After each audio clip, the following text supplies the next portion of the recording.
Criminal story. There is a famous dialogue in movies that says, "In this world, the greatest warrior is a mother." This often feels true because only a mother can fight the whole world to protect her children and do things that no one else can. But is every mother like that? Your answer might be yes, but after reading this story, your opinion may change. Today's story is more terrifying than anything you may have heard before.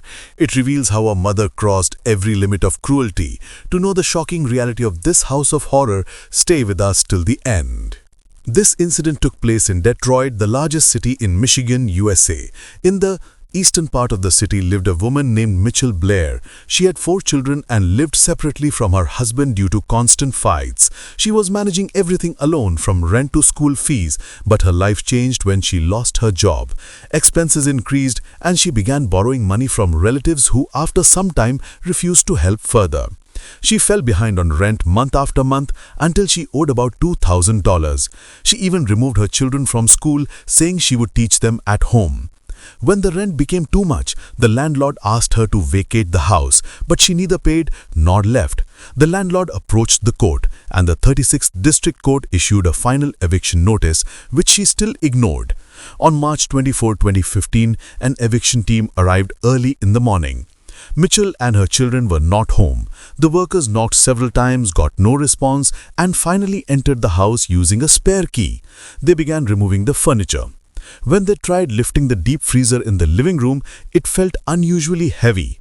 They opened it to make it lighter by removing the ice inside.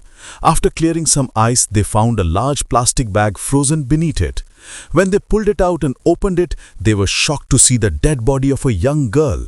Police were called immediately, and when officers emptied more ice, they discovered another body, this time of a boy. The workers and officers were stunned by the horror they had uncovered. Police began searching for Mitchelle Blair.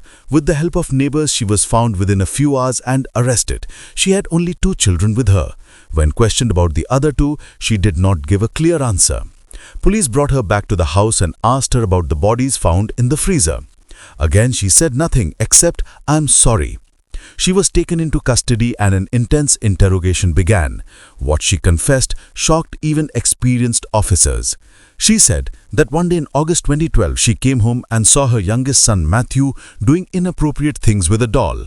When she asked him where he learnt this, he said, "Stephen always does this to me."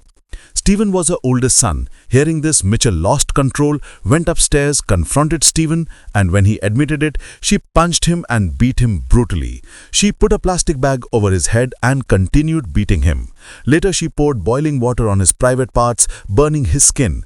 This torture continued for 2 weeks until on August 30, 2012, 9-year-old Stephen died from his injuries. To hide the murder, she placed his body in the deep freezer and threatened her other children that if they told anyone, the same would happen to them.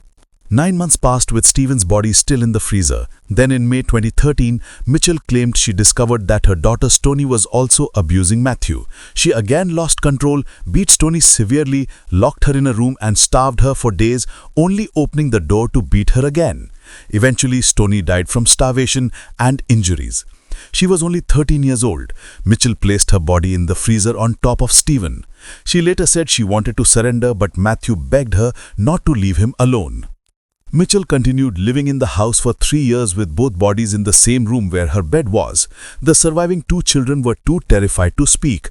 When police asked if she regretted killing her children, she said she did not, because according to her, they showed no remorse for what they supposedly did to their brother.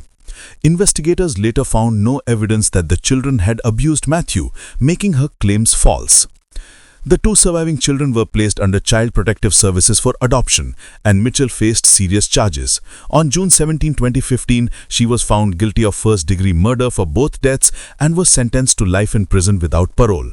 Throughout the trial, she showed no remorse. She shouted at judges and officials but never apologized. She claimed she had been abused as a teenager and never received support from her own mother, but the court rejected her justification completely. Even today, she remains in a Michigan prison. For the safety of the surviving children, their information has been kept confidential. Mitchelle Blair's horrifying actions stained the sacred image of motherhood, yet despite this one monstrous case, the truth remains that a real mother is indeed the greatest warrior in the world.